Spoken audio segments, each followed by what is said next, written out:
Unplanned hospital readmissions are a key clinical quality indicator, and higher readmission rates contribute to increased healthcare costs. I'm very excited to announce that Salina Regional Health Center has been ranked by CMS as having the best unplanned readmission rate in the state of Kansas and is in the top 15 in the entire nation. I'm Dr. Rob Freelove, Chief Medical Officer and Senior Vice President at Salina Regional Health Center.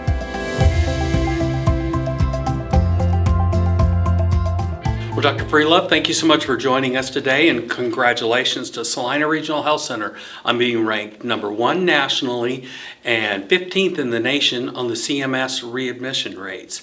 First of all, talk about what this achievement represents and why it's so significant. Sure. So every year, the Center for Medicare and Medicaid Services, CMS, they collect a bunch of data on every hospital in the U.S. It's safety data, quality data, cost data, all this data that they collect every year on these different measures, and then they report that, and we actually get graded on that.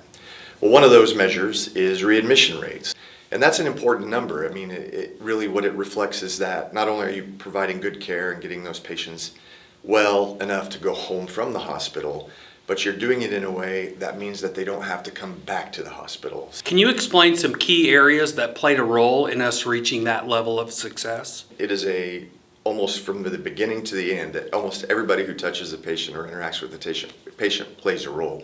From registration, making sure we have all the right information, our care management who helps identify what patients might need at the time of discharge. Our pharmacy, we have a program called Meds to Beds, where patients, if they agree to let us, we will actually bring them their meds before they're discharged so they can take them home. Another really big one, we have a nurse practitioner who we screen our patients and those with specific diagnoses who are at the highest risk for being readmitted.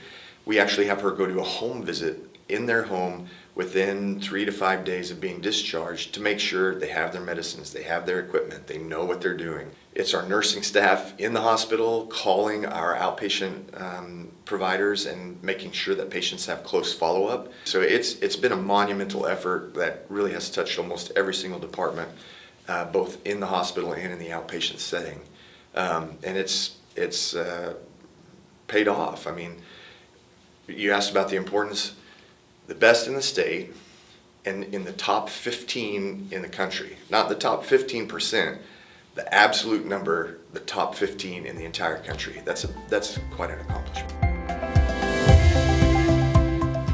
Well, thank you so much for some great information, and thank you for watching. For more information, visit srhc.com, like us on Facebook, follow us on Twitter and Instagram.